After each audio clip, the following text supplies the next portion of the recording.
I'm going to tell our listeners a little bit about our wonderful guest, Shannon Kring Buset, before Shannon joins us. Shannon left behind a very successful career as executive producer and co-star of her own Emmy Award-winning reality cooking series. She's authored a number of books and is owner of an acclaimed culinary brand, which includes restaurants and culinary schools and consulting all manner of things. But she decided that she wanted to move forward and go and spend some time in a remote Maya Chorty village on the Honduras-Guatemala border. And she went there just with a suitcase and 3 goals for inner achievement: to heal her heart, to reconnect with her spirituality, and to discover her higher purpose. And she did just that, as well as writing, directing, and producing her first documentary film, 2012 The Beginning, which is wonderful. I recommend you all look that up. It's extremely interesting, and you can visit also Shannon's website. It's Shannon, with 2 N's, Kring, Kring, Buset, Buset.com. Well, Shannon, welcome to the show. Hi, thank you so much for having me. You're welcome, Shannon. I've been really looking forward to talking with you about your views on 2012 and learning all about your work and all of the insight you must have gathered on your travels and in your research.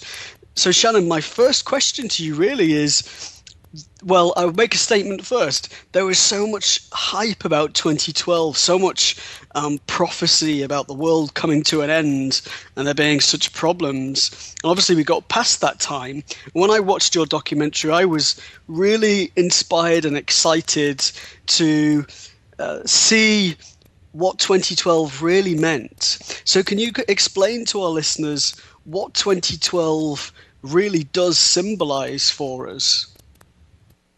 Well, it symbolizes something different for everyone, as I learned in making the film. The inspiration behind the film was because I was living in Honduras, right on the Honduras-Guatemala border, as you mentioned. I'd been living there and learning the Maya ways and a lot of the spiritual teachings. And every time I would fly back to the United States or go to Europe, I would somehow always catch on the television in my hotel room these documentaries about 2012. And it was just the strangest thing. Over and over again, when I'd turn on the TV, there would be another one, and it would show Nostradamus or huge tidal waves hitting New York City, or just a lot of fear. I saw one that was showing the Maya, a reenactment of the Maya making human sacrifice, and all attached to 2012. And I was really upset every time I saw this because I just kept thinking, this isn't right. I don't know what the whole truth is behind 2012, but this just doesn't feel like it fits. And eventually, one day, I got so upset seeing the worst of these documentaries that I actually found myself getting quite emotional and verbally saying, why isn't anyone examining the truth, what this is really about? And then just at that moment, it hit me.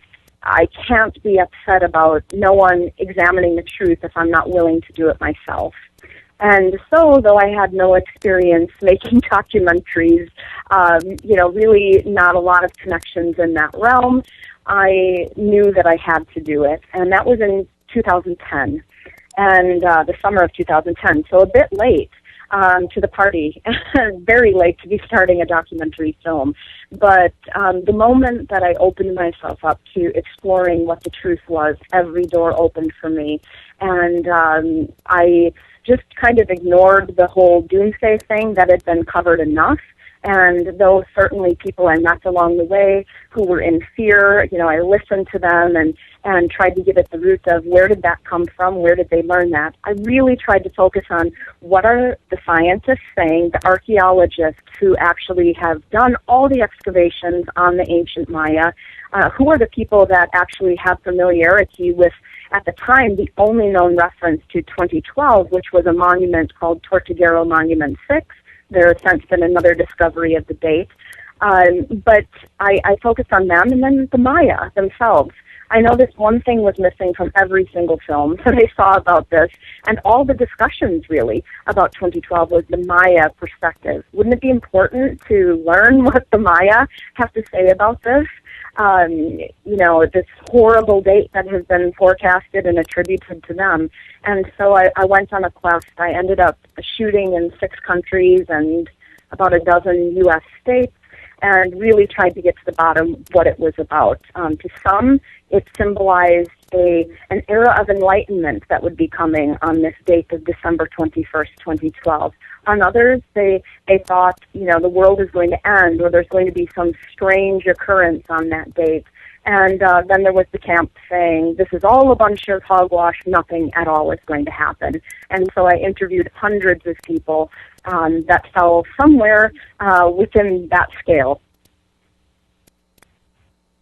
And Shannon, what did you discover? I know you said that you realized that 2012 meant something different for different people. What did it mean to the Maya? Well, it's important to note that there are many different types of Maya.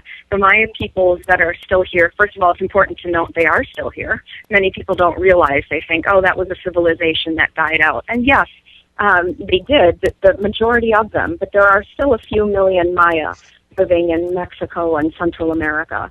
And incidentally, the Maya that are alive and with us today had very differing views on it. All of them have heard of the whole December 21st, 2012 date. But surprisingly, most of them had heard about it due to the U.S. media. they have access to cable television, or they have people that come down and, shared with them the 2012 feature film that came out about that. And so their knowledge of it was largely through us, actually. And I can tell you that I found less than 5 people in the Maya lands, Maya people, who actually believed that it was a date to be feared. The rest of them thought that, hey, this is probably a positive thing, a shift, a change, a call to wake up. But it's important to know that this date, the Maya long count calendar, was coming to completion, the end of a cycle at that date of December 21st, 2012. Though there are still Maya calendars that are in existence today and still used, that particular long count calendar hasn't been used regularly for many, many, many years. And so the people that are alive today that have firsthand knowledge of that long count calendar are very, very few and far between. And so it was really fascinating for me to explore what do Maya think in Mexico and certain parts of Mexico versus the ones in Guatemala that I interviewed. How about the ones in Honduras? What do they think? And it really varied by region, which makes sense, right? Because they're talking to one another, and there are, often group consensus beliefs that emerge. But, they all had different beliefs about what it would be. And some just said, I have no idea. What I've heard is that the world is going to end, but I don't really think so. Or maybe it will end. Probably the thing that I heard most from the Maya themselves was, whatever happens, it's God's will. And the best we can do is pray, be with our families on that day, work together to come up with some solution for the problems that face humanity today. And when that day rolls around, if it's time to go, then we'll go with honor. Okay, that's really interesting, Shannon, particularly to realize that they weren't looking at that date of December 21st, 2012 as the end of the world necessarily, but it seemed to be something that was in our media or generated by our media. I want to learn from you a little bit about the sacred Maya texts. Could you share with us what you learned about the sacred Maya texts and what they do say? Yeah, so I felt the very most important thing to do is examine the ancient texts themselves, which meant, trying to get permissions to actually see these texts. And I was so blessed to be able to not only see them, but spend a lot of private time with the text. I started in Dresden, Germany, with something called the Dresden Codex, and that is the oldest book known to be in existence from the Americas. And there's debate about exactly how old it is, but approximately 11th century, somewhere in there. And it's actually believed to be a replication of an earlier text. And it had been written by 8 different scribes. They can determine 8 different styles of writing and pictures. And this text is really something that kept popping up in my early research of, the Dresden Codex says that the world will end on that date. And that comes from an inscription on the last page of this codex that shows something that's called the flood scene, is what people attribute it to. And it shows this Cayman, this sky Cayman, and he's spouting a lot of water out of his mouth. And so a lot of people took that to mean, okay, this is the end. This is showing that, hey, this is going to happen. But a couple things that are really important to note. One is there is no mention in the Dresden Codex of the date December 21st, 2012. There's no mention of it, but somehow people linked, okay, that Maya long count calendar ends on this date, and there's this really scary picture in the Dresden Codex. And so somehow those things must be related. And though I'm blowing the entire plot of my film, really, this all comes down to simply a man in the 1800s in Germany and at the Royal Library who found the text and looked at it and thought, this must mean the end of the world. And so it was really just him, with the limited information that he had from that part of the world, guessing that that was somehow showing some apocalyptic event. But the people who study the Codex and have spent their entire careers studying it, those people were featured widely in my film. They say they actually think it's detailing a mythological event that occurred way back when. And it's like in many traditions where there's this idea of the flood at the beginning, they actually believe that that was also a Maya belief, that there was this cleansing or purification that took place at the beginning, and that everything emerged from that. So rather than it being the end, it actually very well could have meant to them the beginning. Another text that I saw was Tortuguero Monument 6. I was so happy and honored to be able to see this because it is a stone text. The other one was made out of bark. This one is out of stone. And this particular site had been ground up into gravel. It now makes roads. And somehow someone found this one, wonderful inscription, and they kept it. It somehow didn't make it into the rubble heap. And this is really sad that this happens all over the Maya lands, where sites are being ground up because they can make money off of gravel that they can make out of these old ancient monuments.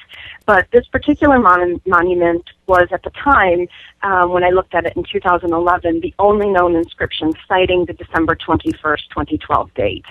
And it was really a powerful experience to be there. I was there with John Major Jenkins, a scholar who has focused on 2012 for more than 25 years himself. And it was his first time seeing it, and really we got to spend a lot of time examining it. And then speaking with Barbara McLeod, who is an archaeologist, and Sven Gronemeyer, another archaeologist who lives in Germany, really to examine what does that text say? What does this really mean? And the long story short is, it was basically just saying that this god of war was going to come back on this date. He was going to present himself on the date of December 21st, 2012. And then all the rest of it, of course, is open to interpretation. What does that mean that this god of war is coming back? But in the Maya perspective, even that wouldn't necessarily be looked at as a quote-unquote negative experience, because everything about the Maya belief system is about rebirth, renewal, transformation, and renewal. Those are kind of their keywords, transformation and renewal. And so if there's an ending, that only means that there can be a beginning. It's not just an ending and that's the end. It's like cycles. Their entire calendars, all of the calendars, are cyclical. It's not like us here in the Western world where, Monday's the day we go back to work, and Friday, yay, it's the weekend. To the Maya of today and in the past, the ones who follow the calendars, everything is a cycle. And so you will see dates come back around, and you will see the energies of the days, because all the days have a different energy and a number. And the energy of the day, it could be, for instance, the energy of the dog, which symbolizes loyalty, and a lot of other positive things like that. Numbers all hold meaning. And so the number 2 would be the day of duality. And so on and on you can go with these different combinations of days, 260 different combinations or different days that occur in the year. And they all mean something different, but the belief is that it's just going to cycle. On and on and on, there's a great cycle and an order to things. And so to them, it's an end just means, hey, great, it's an end. That means there's an awesome new beginning coming. So we really have transitioned then into a new age, an age of new possibilities. Yes. Many people believe that. You know, there are some people that I can remember. I did some broadcasts, live broadcasts, when I was actually in Honduras with most of the cast of the film, and with a group that I brought down to Honduras, to the site of Copan, which is just an amazing Maya site. And we spent the day there, and I was doing the broadcast. And of course, when you do television, you start getting texts and, Twitters and tweets rather, and all of this from all around the world. And it was surprising. So many people said, like, it's after December 21st here. I'm so disappointed the world didn't end. I got emails from especially a lot of young people saying, I'm so disappointed that nothing happened, and that it came and went. And it was just really clear to me that a lot of people were attached to the drama associated with the date, and maybe we're looking at that date as a potential out, rather than looking at it as an opportunity for a new beginning. And even if you don't believe in this whole idea that December 21st, 2012 means anything, and there are a lot of scholars who were skeptical, people who have worked, again, in the Maya lands, have done the excavations, who said to me, I'm not so sure it means anything, but there is such great power in the collective mind. If enough people believe that something's going to happen, meaning in this case, a rebirth, if enough people believe around the world that this is a new beginning and that this can be the dawn of a new era, then it's the dawn of a new era. That's a really good point, actually. That's a wonderful point. That it can be what we choose collectively, if we do choose together collectively to create something. Right, exactly. And so now today, I still am working with the Maya. I'm about to make my 4th trip to Honduras this year, and there's still talk. It's not as if this is just over, because to the Maya, it's also not necessarily one specific date where things will happen. Yes, they use markers like the December 21st, 2012 date, but they believe in eras. So it's an era that occurs, a cycle that we're going through right now. They don't believe that just because the day has passed, this whole thing is over. And a lot of the talks that I'm a part of in the Maya lands, and not just in the Maya lands, I do a lot of work with indigenous people all around the world. And I can say that there's really a consensus, and no matter where I am in the world, the talk is all the same, and that is, let's use this energy that was behind the idea that there might be some great shift on this date. Let's keep that momentum going and examine how can we collectively affect this change. And I think those of us that were kind of on the forefront of all the hype and knowing what was, all the anticipation that's out there, we got to see just how powerful it is when a large group of people gather together. And so imagine if we would take that energy of all the fear that went into that date and could transform that and remain connected in focusing our energies on something more positive, but do it without fear. It's just, I cannot imagine what could be accomplished. And I personally don't think it takes that many people to affect major, major change. Yeah, they say it's 1%, don't they? That if 1% shifts, yes, then they really affect an enormous change in the mass mind, the mass consciousness. Well, I'm interested to ask you, Shannon, about your experiences with the Mayan people. What you've learned from the Mayan culture that you've applied to your own life, your own way of living, that might inspire us to make changes in the way we live our lives. Right. So I first went to the Maya lands. I didn't go until 2001 for the first time. But I actually moved to the Maya lands at the end of '07, early '08. And at that time, I was going through a horrible divorce. I was very, quote-unquote, successful on the outside and feeling incredibly depleted, defeated, lots of other negative things. I was just not in a good place. My marriage of 10 years ended abruptly.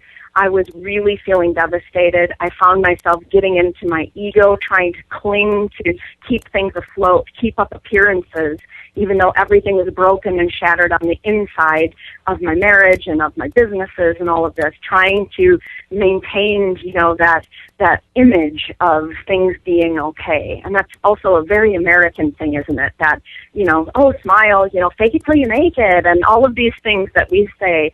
But inside, I felt horrible. And I had really lost touch with myself. I'd lost touch with my spirituality, and I knew I needed to do something different with my life. And so I just thought to myself, what can you do? Where could you go to find this balance? Because there's a lot of noise around you. There's a lot of noise around you at this time. And so for me, the answer was to go to this Copan, Honduras, which it was known by the ancient Maya as the heart center of the Americas. If you look at North America as like the head and the intellect, look at South America as the sexual energy, the body. Well, Central America would be the heart.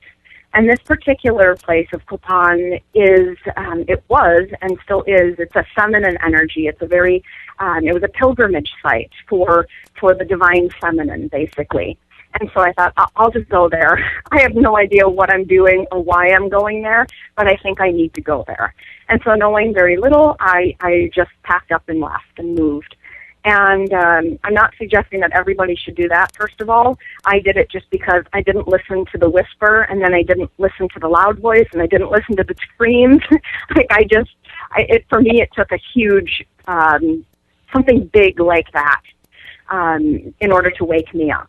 So that was my experience. I moved there, and immediately I felt something different.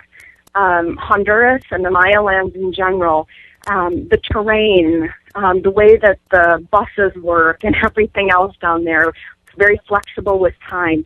Every single thing urges you to slow down, to just take a moment, take a breather, take things as they come.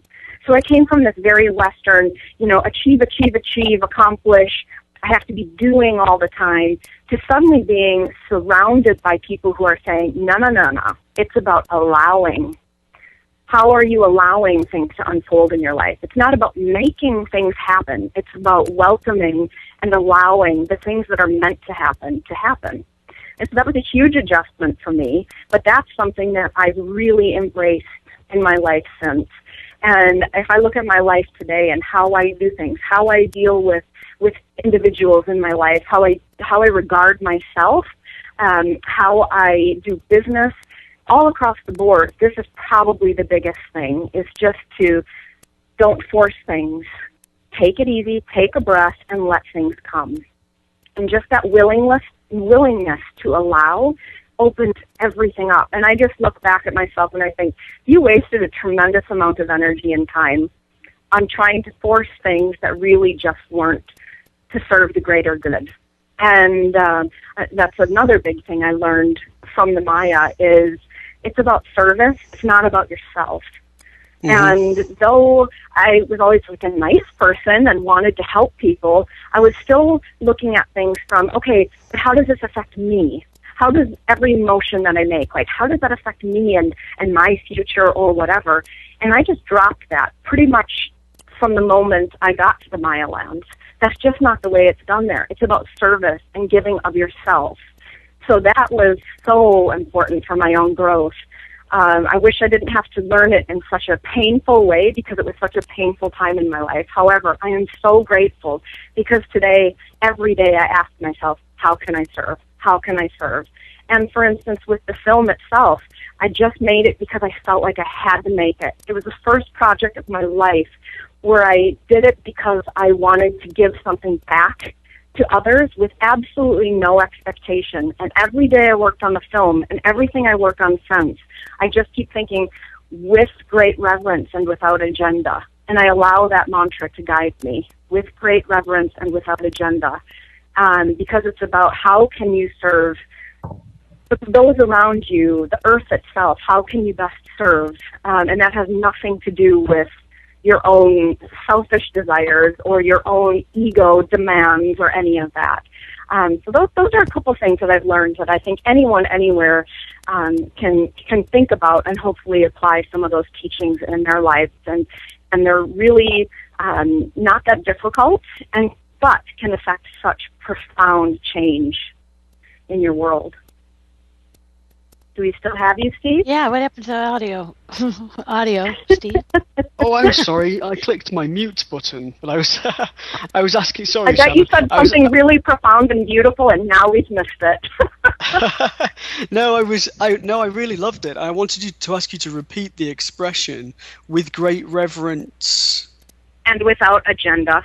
With great reverence and without agenda. And I have no idea where that came from, but I know when it came, and that was one day when I found myself in the midst of this film production, realizing I have no idea what the hell I am doing, and I don't know if I can pull this off, and I don't know how this is going to happen.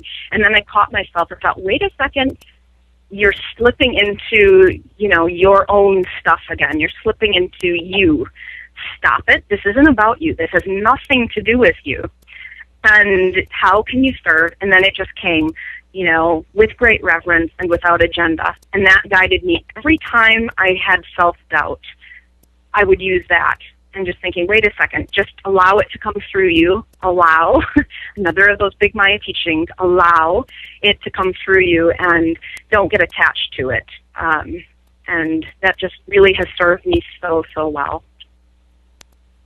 I know when reading about the law of attraction and alchemy, or mental alchemy, that detachment, releasing, is such a critical part of the process, and part of the process that people really struggle with. And it's really a very powerful concept. Absolutely. I've had people as you say continue to me, I do, your journey in life and you engage in new projects, how has this all shifted your aspirations, your plans for the future? Well, that's the thing. I don't really make plans anymore. I was so big on plans. I had, I want to have a national TV series, and it's not good enough just to have a series. It has to win an Emmy. And I want to have my first book sold by the age of 30, and that has to be a bestseller. And I had all of these goals, on and on. I had them written down, actually, like, these are the things I'm going to cross off. And I would go through that list, and I would achieve them, and I'd check them off the list, done, okay, good. Here's what didn't happen. What didn't happen is I never once, on those big 13 that I set for myself for my career, I never once stopped and gave gratitude. It wasn't that I was really, not grateful for the breaks. I was very, like, oh, thank you so much to whoever gave me a break, be it a publisher or a broadcaster or whatever. I would give thanks to that, but I wouldn't absorb it, and I wouldn't give gratitude to whatever it is that guides all things. And I wouldn't take a breather and just take it in and say, wow, this is amazing, this is wonderful. I didn't celebrate. I can remember having launch parties or my show launch party, and I don't even think I was present there. Instead of just looking at, this is so amazing, look at what we all co-created, all of us in this room, and this is so beautiful, I'm so grateful. I just didn't take a moment because for me, it was about moving on to the next thing. Okay, that's done. I checked that off. Now I need to go on to the next thing. And that's just not how I operate anymore. Now I have things I want to do, but I just think, if those things are meant to happen, they're going to happen. Because anything I've ever had an idea of doing eventually happens. It comes full circle. And that probably comes from, just being good at manifesting in general. I learned at a very, very early age how to make things happen, so to speak, which was really allowing it to happen. But today it's about waking up and saying, okay, how can I serve? And saying yes. That's a big thing. People talk a lot about, people should learn how to say no, and there's some value to that in some situations. More importantly, I find it's to say yes. Today I got a phone call, someone inviting me to a meeting on a day when I'm already way overbooked and I would have to get on a plane. I'm traveling all but 3 days over the next month, and those are, one of my days at home. And then I caught myself as I was thinking, oh, geez, it's just not a good time. And this is the only date that this person wanted to meet. And then I thought, wait a second. You can't put it out there that you want to connect with amazing people, that you can somehow co-create and serve together. And then when that phone call comes, because it doesn't look like it's convenient to you, it doesn't look like what you envisioned, you can't say no. And I think that's one thing people could do, is just stop and realize, wait a second, you are getting what you need. You're getting what you ask for. It's coming. And you have to welcome it, even if it doesn't look like you thought. Let's say a woman who is envisioning her dream man, and she wants this man to come into her life, and she's doing all the work that she read about in The Secret. And suddenly a guy shows up, and he doesn't look anything like that Prince Charming that she had in her vision. And she doesn't for a second stop and think, wait a second, this guy who really doesn't look like someone I'd normally be attracted to or would ever picture myself with, I'm not even looking at him. I don't even see him. But really, he is that I have been opening myself up to. It's like that. Try saying yes and just see what happens. What you said, Shannon, about being present, enjoying the moment, being still, it allows you also to notice what's actually occurring right now, rather than rushing towards the perceived future and missing what's under our nose, whether it's enjoying the moment or actually realizing what life is presenting to us, and in fact what spirit is communicating to us. Because I always say to people, if you slow down, if you observe, you'll find that the animal kingdom, the weather systems, everything is giving you feedback and input. If you look at how the Native American Indians and these ancient civilizations lived, they were very much observant. Where are the stars? Where are the planets positioned? What does that mean? What's occurring in nature, etc. So I think it allows us, doesn't it, to actually notice what's on offer.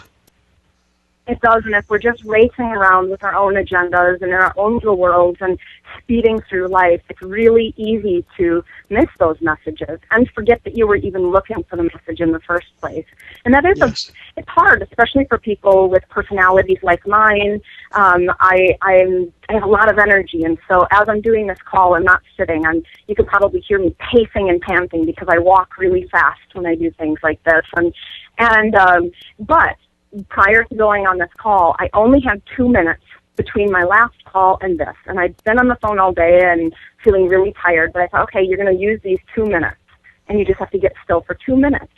If the best you can do is 1 or 2 minutes, then do it, because instantly I felt calm, linked up, connected, rooted, and, I'm not proposing to everybody that, for instance, they should go and live with the Maya or another indigenous culture. They don't have to really go anywhere except within, right? Isn't that like the big thing? Absolutely. And it can be fast. You don't even have to start doing yoga. Everybody says to me, like, oh, you must do yoga. And I think, yeah, I used to do yoga. I used to do it all the time. I don't lately. I've gotten away from that. And that's okay. I don't judge it in myself like I used to. I used to be like, oh, you should be doing yoga, and you'd look so much better, and you'd feel better, and you'd be more flexible. No. Right now, for my schedule, that isn't working. And so it's like, it doesn't have to, be the way that it quote-unquote should be according to the media, or even according to whatever guru it is that you respect or follow or author or whomever it may be. Find what works for you, but by all means, in whatever small or big way you can, try to go within, because sadly it took my, going all around the world and studying with so many different people to find out that, I had it all along. I had this knowledge within me all along, but I wasn't expecting it. Absolutely. So I hope the viewer, or I hope your listeners are just more receptive than I, and don't need to go through all the silly things I needed to go through in order to we all go through silly things to learn. But Shannon, we're going to take a short commercial break for a minute, and then when we come back, we'll continue our conversation. Wonderful. A new era in psychic services has begun. PsychicAccess.com. You can connect with our psychic advisors by telephone or chat 24 hours a day, 7 days a week. All of our psychic advisors are interviewed, fully verified, and accuracy tested, assuring you quality service. We're living in some very troubled times right now. More and more, the world's problems are affecting us on a personal level. You don't have to deal with this alone. Our highly accurate psychics, caring advisors, and talented mediums can help with situations you are currently experiencing and can let you know what the future may hold for you. All new customers get a free 6-minute reading. All you have to do is register. Why not visit us now and get a free reading at PsychicAccess.com. Well, Shannon, before we continue, I wanted to ask you just to tell our listeners where they can order or find the film that you created for 2012. Wonderful. So the film is called 2012 The Beginning, and you can go to 2012thebeginning.com, and you can stream the video on there. I think it's $6.99 to watch, or you can order a DVD. If you order a DVD, you can get a free ebook with that, which is really a cool ebook that all of the people involved with the film, the Maya healers, the archaeologists, we all wrote it together and tried to give people some practical teachings that they could bring into their own lives, a little bit of background information on the people, some further information about 2012 that wasn't included. You know, because we made the film for European television, it was only 52 minutes long, but there was so much additional wonderful content, which also people can watch that additional content. You can link up on that website to the Vimeo page where we have a bunch of excerpts of these really beautiful interviews with some of the scientists and a bunch of the Maya people that shared. So 2012thebeginning.com. Well, thank you, Shannon. I want to ask you now, Shannon, about the future. We've looked back at 2012 and we've discussed the Mayan people and these ancient texts, and we said, you know, that we're moving into a new age, that we're constantly moving into a new age. And I loved what you said about the fact that we can create all manner of things if we do so together. If we all decide to change something, we can. So as you look into the future and as you engage in or consider new projects, what do you feel are the priorities for us, for the world, now that we've moved beyond 2012? Well, I think the biggest priority, or the first priority, would be to gather with other like-minded individuals. I've had a lot of people that come to film screenings or my talks and express they feel really alone, or, wow, this film really touched my heart. They get very emotional over it, and because they really felt alone with the belief system that they had or whatever. And so something really powerful is to gather with other people. Find organizations in your community or in a nearby community where you can gather with others who believe that great things are possible and can help inspire you, keep you motivated for change and growth in your own life. And there's a lot of exciting things happening. I just look at, when I started the film even, the differences in the types of organizations that are popping up all around the world. And it's really positive going to some of these where 200, 300, 400 people come together once a week or once a month and share their thoughts and actually make plans about, you know, how can we make this world a better place, and how can we affect our own lives, the lives of those around us. And so that's a big one. I think just the biggest teaching that I've probably gotten from not just the Maya, but First Nations people the world over is really try to get out of your own drama, get out of your own stuff. That's hard to do. I know it's easier said than done, but not getting so wrapped up in the everyday stresses, turmoil. Also, at the same time, if you're not getting wrapped up in the turmoil and the drama, you also can't get absorbed in the good things, the quote-unquote good things, I should say, but the positive feeling things. You can't be too attached to those things either, because what happens when those go away, right? So, again, it's this message of allowing, learning to just be okay with things as they are, and at the same time actively welcome and work toward shifting the things in your life that do not serve. I personally believe we are in an era where there is no time anymore to be wasting on things that don't serve, jobs that don't feel right, relationships that really aren't good for us anymore, mindsets that don't work, bodies that are maybe not fitting for us. We don't have the health that we would want. I think that now is the time that we owe it to ourselves and to the world to shift those things. There's a line in the film that I just love where someone says that in the Popol Vuh, the ancient Maya book, kind of like their Bible, that it says that when man came here, he would have a veil cast over his eyes, so he couldn't see the spirit land anymore, the spirit world. And my belief is that there are enough people today on this planet who catch at least momentary glimpses of what is beyond that veil. And I feel it's our responsibility to take our brothers and sisters who are clouded, whose eyes are really clouded, or sometimes clouded, that they can't see past the pain that they're in, for instance, to take them by the hand and lead them to more positive thoughts, more positive interactions, and to help them catch moments behind the veil that exists between the material, everyday ego world and the spiritual realm, where, you know, things are just pretty cool there.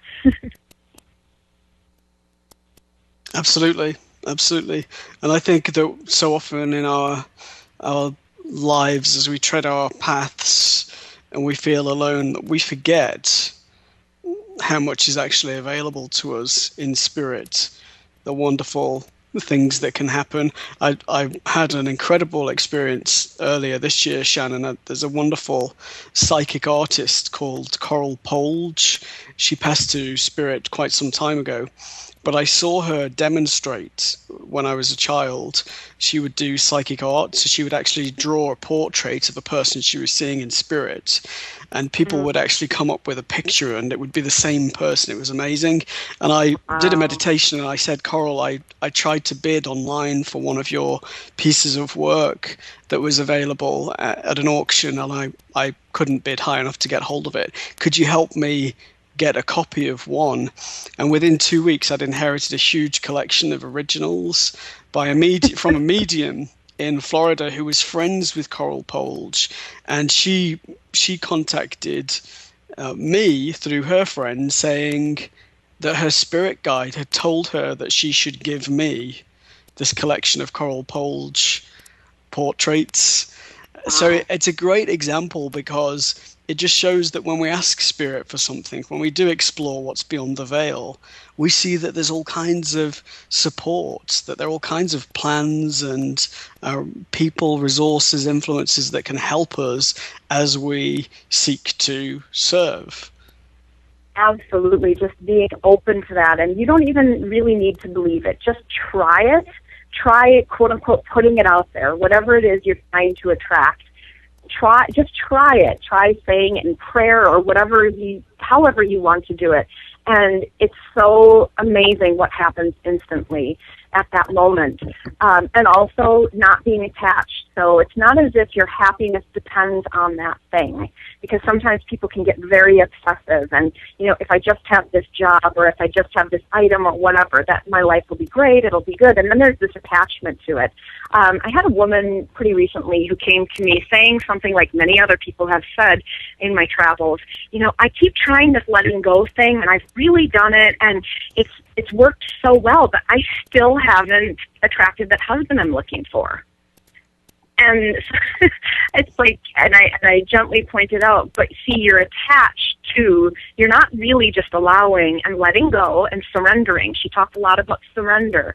You're not really surrendering if you're doing it specifically with the goal of getting what you want.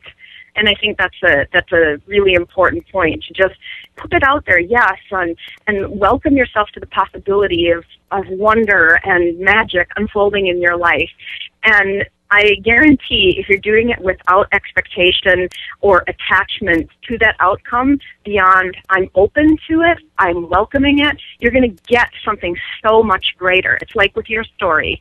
Suddenly you have a collection versus one painting, because the spirit world, or whatever you want to call it, intuition, whatever, it is always working with us, and it is ready to shower us with such goodness beyond what we could ever imagine for ourselves, if only we allow it.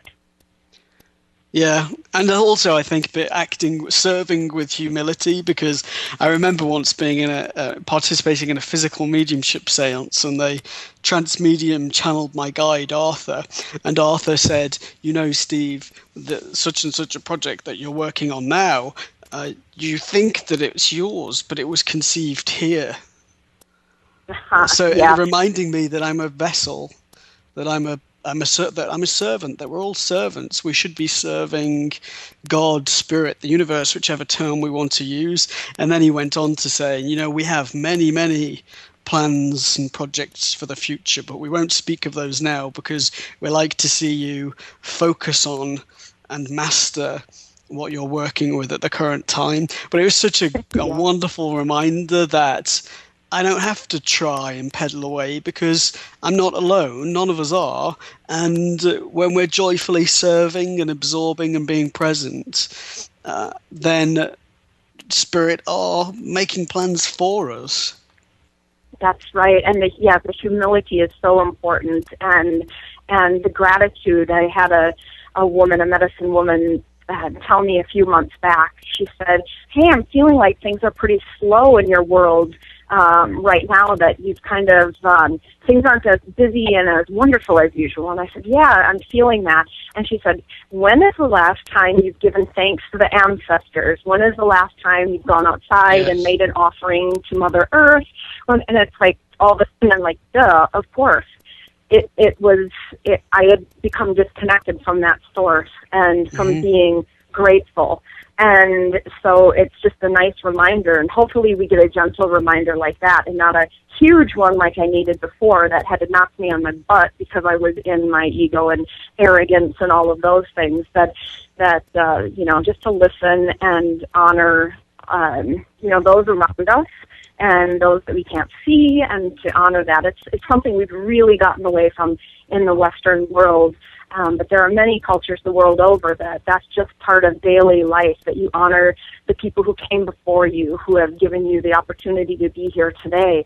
And that seems maybe a bit weird to some of us here who have never thought that way in our culture, but to really give thanks to our ancestors, even if we've not met those ancestors, and to give thanks to the planet, to give thanks to the waters, the earth, the air.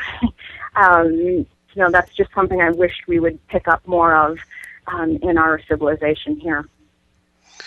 My grandmother's in spirit, and I often, when something great happens, or even if it's just I'm sitting on my deck with my cats and having a cup of coffee, I often stop and say, "Oh, Nana, thank you. This wouldn't be possible if it wasn't for you." And so I really like what you said about thanking our lineage, our families, our ancestors, and also I think if you look back in that way, it reminds you of just how interconnected everything is, because we're all related. That's right, absolutely. And suddenly you're living your life in a way that is serving all of you, because you know that what you put out there, or what you do to yourself or to your enemy or whomever that be, you're really doing it to yourself, and you're doing it to all of us. And so that mindfulness, and something else that you mentioned, sitting with your cat, if someone's looking to make some sort of connection, they're not really into the woo-woo spirit stuff, they don't really buy into that, try getting an animal. Get yourself a Yes. cat, get yourself a dog, whatever it is, because animals remind us of that kind of primal connection to the world. You have to serve that animal. You have to take them out. You have to take them to the vet. You have to groom them. You have to help them out when they're injured. Also, they get you outside if you have a dog, for instance. It can be incredibly grounding. And also, you see that animals are highly intuitive.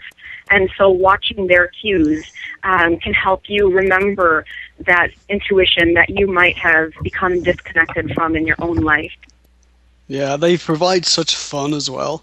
I think that they love unconditionally. They just care for us unconditionally, and they're such a joy to be around. And I always say to clients as well that I consider my animals my first line of psychic defense, because they catch energy and they transmute it. Cats particularly are wonderful at transmuting energy.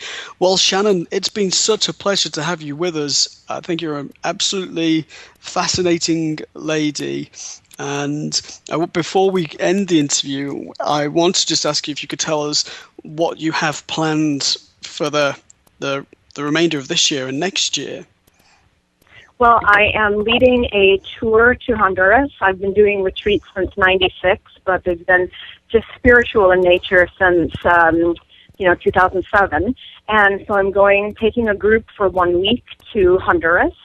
And we're going to visit with the Maya elders and visit some beautiful sacred sites and eat food that is steeped in symbolism and power ingredients to the Maya.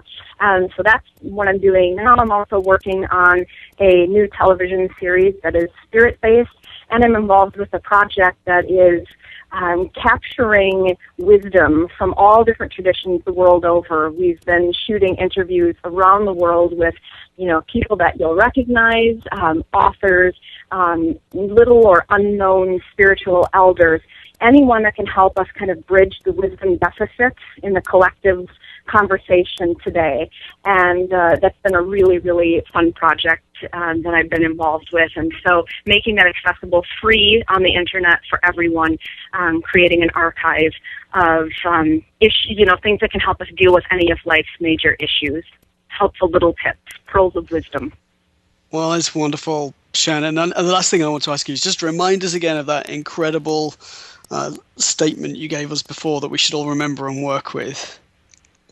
With great reverence and without agenda.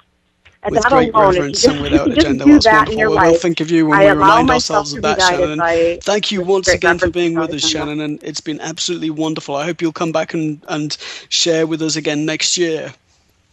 I would love to. Thank you so much. You're welcome, Shannon. Good luck and thank you. Thank you. Hello, my name is Res Miranda. If you're having relationship, career, or life issues, I'm inviting you to experience what it's like to have access to professional, highly accurate psychics and spiritual advisors you can trust to care and help you.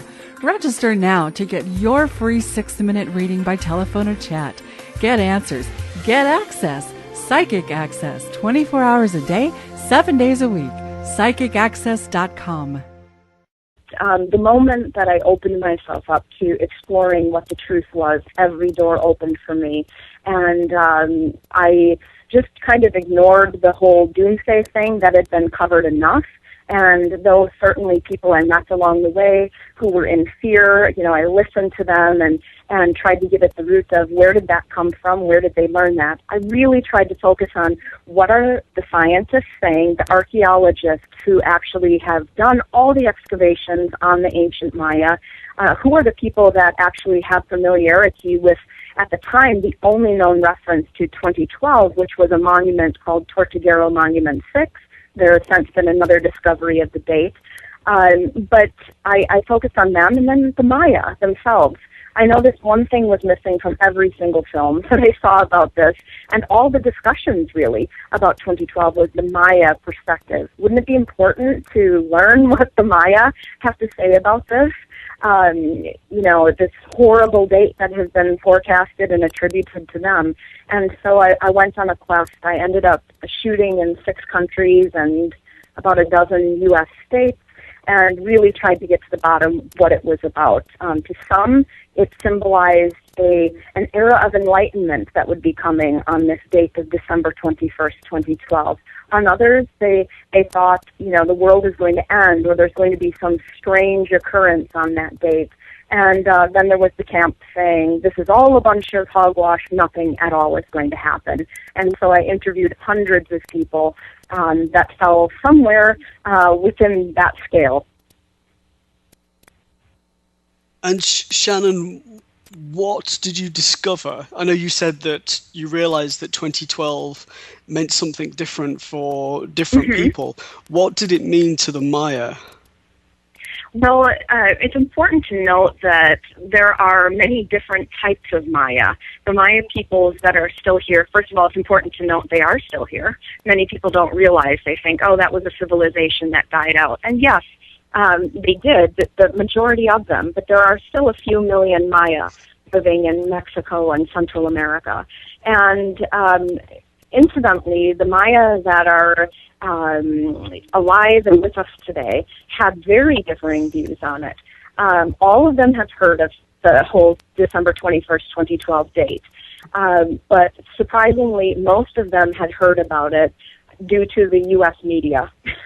they have access to cable television, or they have people that come down and, shared with them the 2012 feature film that came out about that. And so their knowledge of it was largely through us, actually. And I can tell you that I found less than 5 people in the Maya land, Maya people, who actually believed that it was a date to be feared.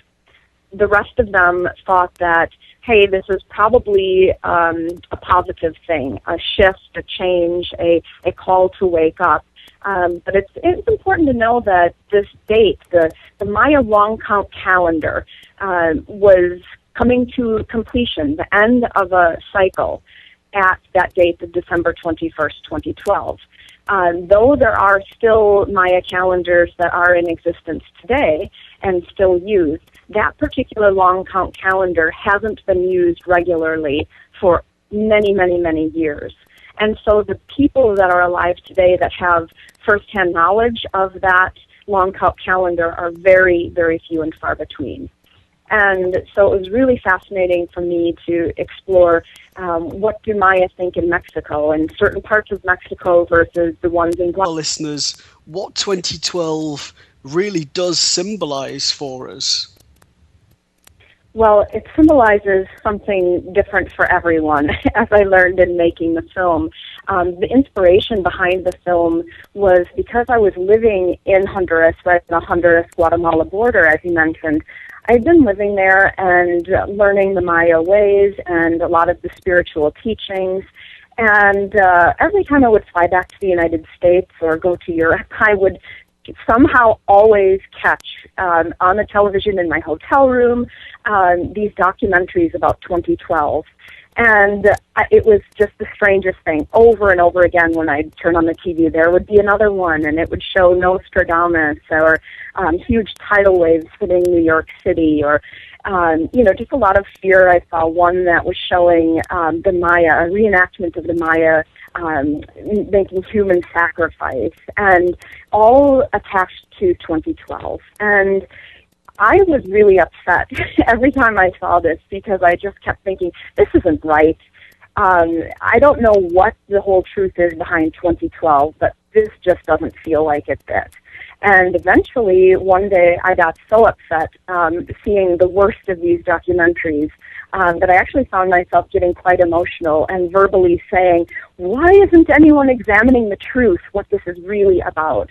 And then just at that moment, it hit me. I can't be upset about no one examining the truth if I'm not willing to do it myself. And so, though I had no experience making documentaries, really not a lot of connections in that realm, I knew that I had to do it. And that was in 2010, and the summer of 2010, so a bit late to the party, very late to be starting a documentary film. But I'm going to tell our listeners a little bit about our wonderful guest, Shannon Kring Buset, before Shannon joins us. Shannon left behind a very successful career as executive producer and co-star of her own Emmy Award-winning reality cooking series. She's authored a number of books and is owner of an acclaimed culinary brand, which includes restaurants and culinary schools and consulting all manner of things. But she decided that she wanted to move forward and go and spend some time in a remote Maya Chorty village on the Honduras-Guatemala border. She went there just with a suitcase and 3 goals for inner achievement: to heal her heart, to reconnect with her spirituality, and to discover her higher purpose. And she did just that, as well as writing, directing, and producing her first documentary film, 2012, The Beginning, which is wonderful. I recommend you all look that up. It's extremely interesting. And you can visit also Shannon's website. It's Shannon, with 2 N's, Kring, Kring, Buset, Buset.com. Well, Shannon, welcome to the show. Hi, thank you so much for having me. You're welcome, Shannon. I've been really looking forward to talking with you about your views on 2012 and learning all about your work and all of the insight you must have gathered on your travels and in your research. So, Shannon, my first question to you really is, well, I'll make a statement first. There was so much hype about 2012, so much prophecy about the world coming to an end and there being such problems. And obviously, we got past that time. When I watched your documentary, I was really inspired and excited to see what 2012 really meant. So can you explain to Guatemala that I interviewed, how about the ones in Honduras? What do they think? And it really varied by region, which makes sense, right? Because they're talking to one another, and there are, often group consensus beliefs that emerge. But they all had different beliefs about what it would be, and some just said, I have no idea. What I've heard is that the world is going to end, but I don't really think so. Or maybe it will end. Probably the thing that I heard most from the Maya themselves was, whatever happens, it's God's will. And the best we can do is pray, be with our families on that day, work together to come up with some solution for the problems that face humanity today. And when that day rolls around, if it's time to go, then we'll go with honor.